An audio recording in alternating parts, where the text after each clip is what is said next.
My name is Buchanan, and I am from the University of the Fraser Valley. Dr. Leslie Jessman and myself did a study called What Abuse? An Examination of the Perceptions of Elder Mistreatment.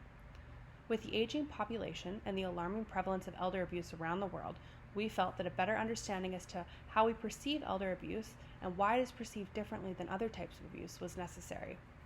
According to the literature, it seems as though there are common problems with elder abuse. People are unsure as to what is considered abusive. There are different personal views on elder abuse, and people do not know where to report the abuse once it is suspected. The literature also showed us that ageism can overpower the social norm to be compassionate.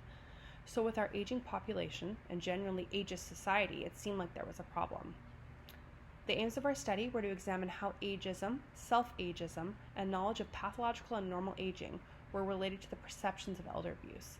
We also wanted to examine the effect of age, elder abuse type, and aging pathology on perceptions of abuse. We had 102 older adult participants, 47 middle-aged adults, and 42 younger adults. We used an online survey and recruited participants from the university, social media, and Reach, an online participant recruitment platform. We found that ageism scores in younger adults were significantly positively correlated with perceptions of financial abuse, neglect, and sexual abuse. This means that as younger adults' ageism scores increased, so did their scores on perceptions of elder abuse. It is important to know that higher scores on perceptions of elder abuse indicated the scenario as less abusive. Middle-aged adults' ageism scores were significantly positively correlated with perceptions of sexual abuse. So for middle-aged adults, the more ageist you are, the less abusive you perceive sexual abuse to be. There were no found correlations between ageism and perceptions of abuse for older adults. For perceptions of severity, we found that for younger adults, ageism scores were positively correlated with perceptions of severity for neglect, sexual abuse, and financial abuse. For middle-aged adults, perceptions of severity of sexual abuse were positively correlated with ageism scores. Again, no correlations for older adults and perceptions of severity.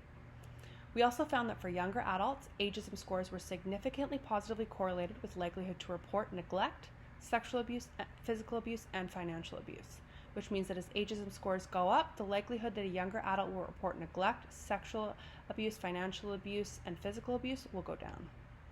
We also found a negative correlation between ageism scores and knowledge of pathological and knowledge of typical aging, which means that as ageism scores increased, knowledge of memory aging went down.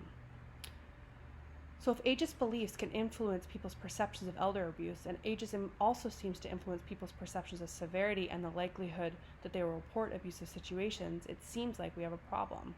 We found an effect of age on abuse type, which suggests that older and younger adults view some types of abuse differently.